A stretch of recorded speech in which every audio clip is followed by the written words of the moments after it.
Hello, and welcome to the Passion Driven Pioneers interview series. I'm your host, John Channon, and today I'm joined by Joe Lowinske, who is the co-founder and CEO of GridGrips. Joe, thank you so much for joining us today. It's great to be here. Thanks for having me. Yeah, so would you like to just kick us off with a brief background as to who you are, kind of what you do, and then the business that you're in? Sure thing. So again, my name is Joe Lowinske. I am the co-founder, one of two co-founders at GridGrips, which we are a maker of 3D printed grips for bicycles. We have a focus on mountain bikes in our very initial release, and we are kind of planning expansions into other types of bike grips, into motorcycle grips, into snowmobile. There's quite a lot of opportunity for anything that has I call it a hand control surface, but we are really the first makers of a true 3D printed grip. We use a particular lattice, 3D lattice structure, which is really, I think, kind of what differentiates us from the injection molded designs, because really the question is why use 3D printing at all? And the answer to that is that 3D printing allows you design design patterns or techniques, you might say, that you cannot achieve with injection molding. Namely negative space, which in the design of grips that has some important factors that can impact things such as shock absorption and ride control. So that's kind of the founding premise of the company, and how we're approaching the world of grips. So what inspired you to start this business, or what was that initial spark that caused you to get into this type of business? Yeah, well, my co-founder, Greg Vilas, I always refer to him as something of he's some type of genius of product design, and he's a longtime friend and we have talked about working on something together for quite a long time. I have a background in software engineering of all things, and I've worked in a lot of startups, so I've been able to kind of work in these small, fast-moving businesses, and kind of understand a lot of how organizations at a small scale can work and move, and the kind of the pace that they go at. Whereas Greg was kind of on the product side, and was always kind of bubbling with ideas, but back in mid to late 2022, he had been talking with me about a grip design that he had been working on, and essentially he'd been generating higher and higher fidelity prototypes, and they were kind of at a point where he was ready to go with one of them, that he thinks like with a little bit more effort we could get it to a refined state that could be released as a product. And it just so happened that it coincided with a point in my career where I was able to take some time off and devote a lot of effort to what it takes to get a business off the ground, especially a product business, which unlike services, there can be a lot of design iteration. There's complexities around actually production and shipping and things of that nature. But those things were all a little bit foreign to me as I started out. So having that time was very valuable to be able to kind of figure all those things out. But it really was that sort of synthesis of his idea with my background and availability of free time that allowed us to kind of come together and get rolling.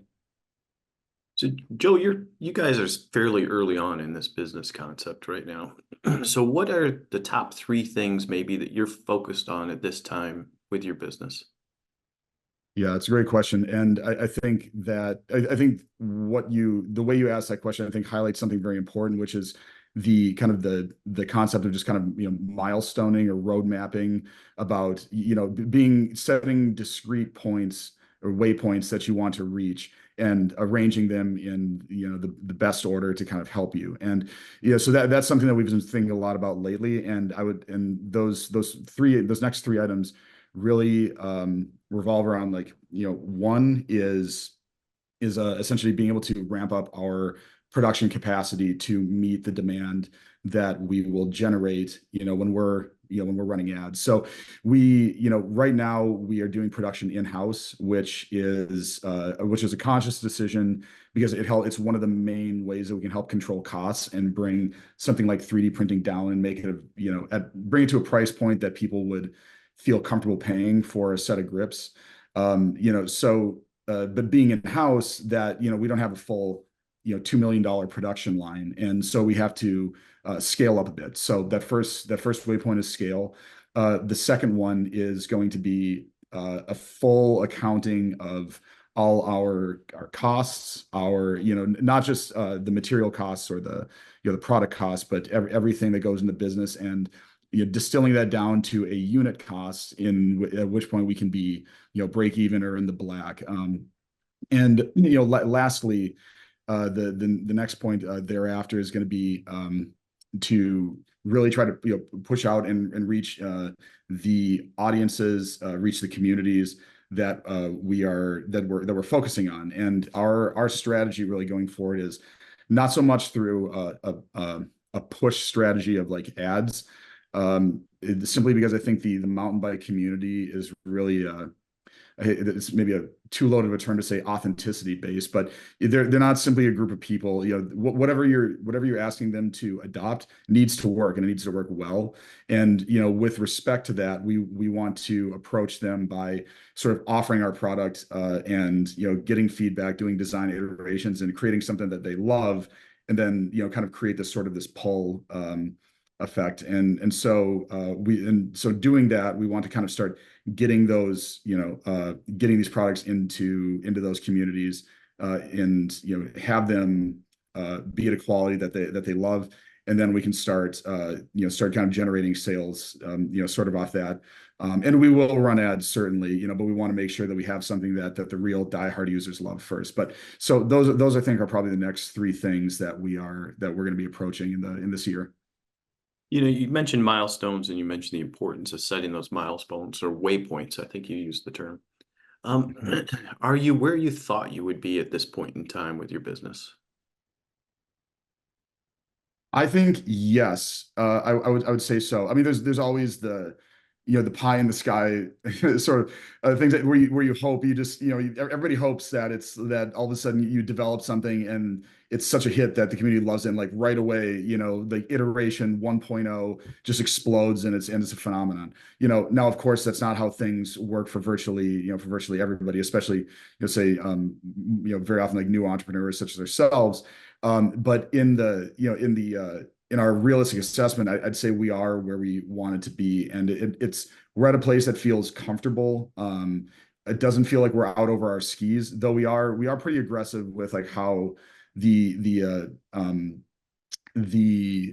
pace, I guess, of development that we're trying to go at. I mean, both like especially in the run up to the product release, which happened on Black Friday of last year, there was there's a lot of effort, and there was a lot of but there's a lot asked of both Greg and I in terms of this kind of the sprawling responsibilities, and to-do items that needed to be addressed, and that to-do list, of course, it wasn't what it was when we first wrote it up. It always expands. There's new things that are uncovered as you tackle other things, and so that there's a lot to be done, but we were able to get through it, and that's actually something I'm very proud of, that we were able to release on time, a product business only with just two people essentially running it. So yeah, we are on time, but it is the kind of thing that requires a lot of effort and some pushing of ourselves, and tolerance for kind of stress, I would say, to a moderate degree. And talk a little bit about that effort that it takes to get a business up and going off the ground, and also then to meet a deadline, which is really important, especially from a product standpoint. Just talk a little bit about what that effort looks like and share that with our audience.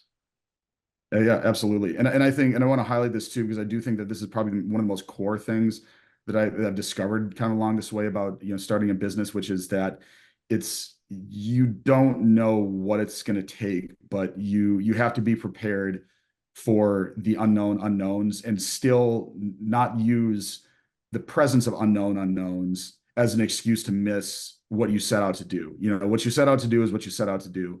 And so there's an understanding that there's going to have to be a lot of extra effort, and what that looks like is say, I can use an example of, we're getting close to, to the deadline and we're going to be shipping products. It's like, well, we realize that we have to have a shipping setup and everything. It's like, well, okay, who are we going to ship with?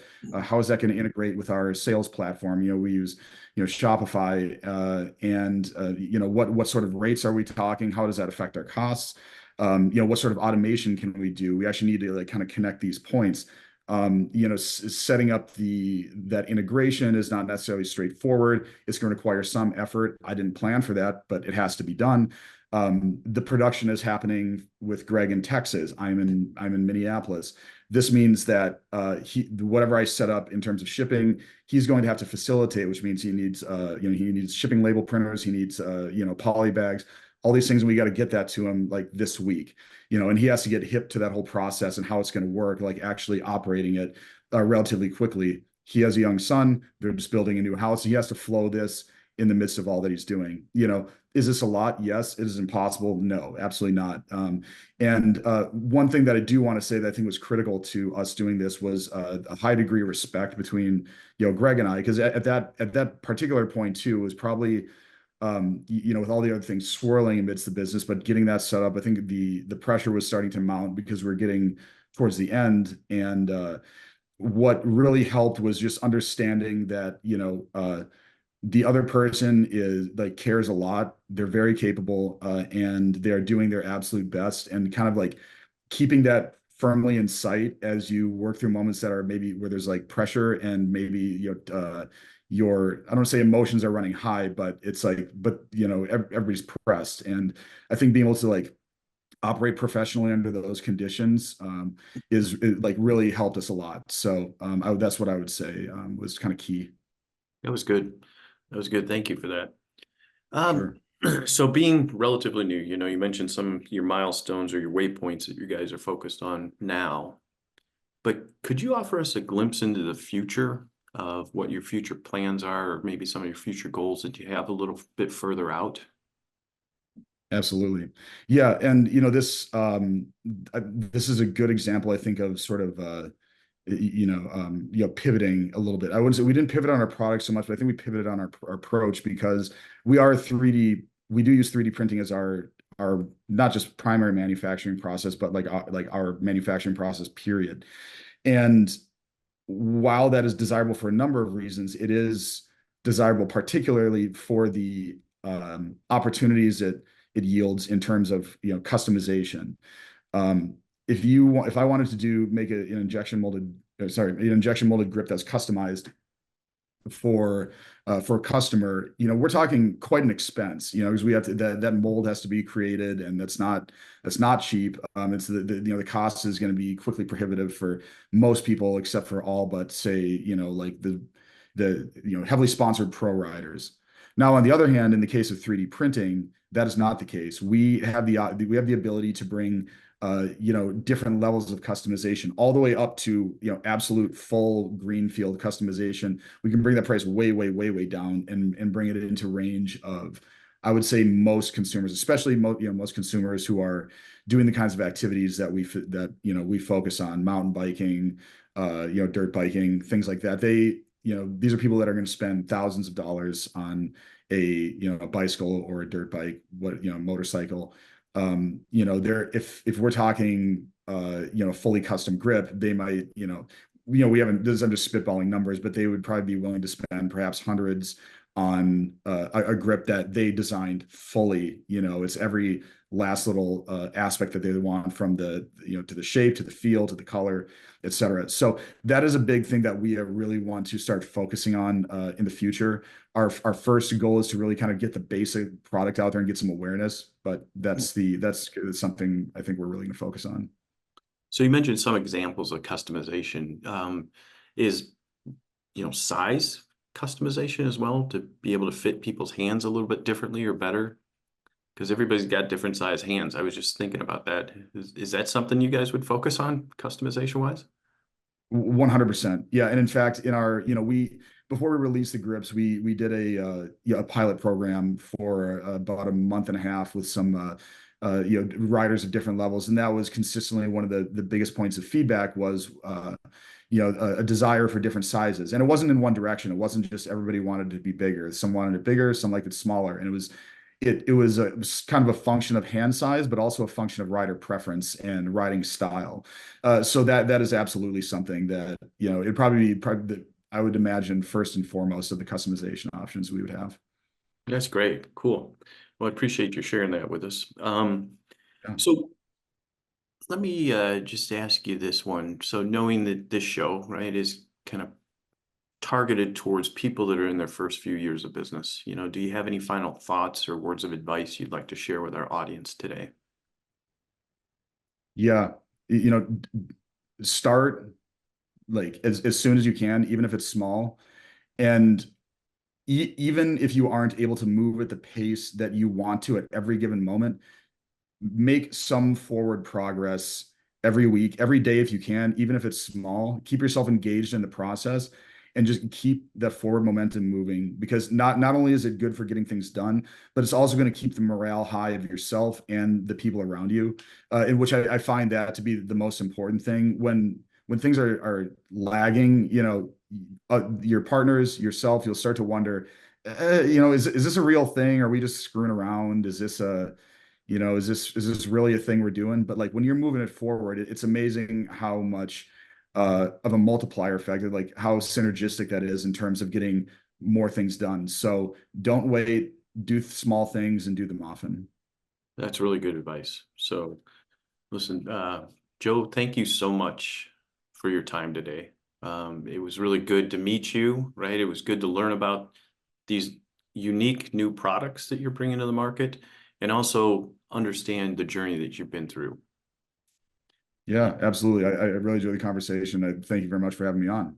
Yep. And to everyone watching, I look forward to seeing you in our next episode.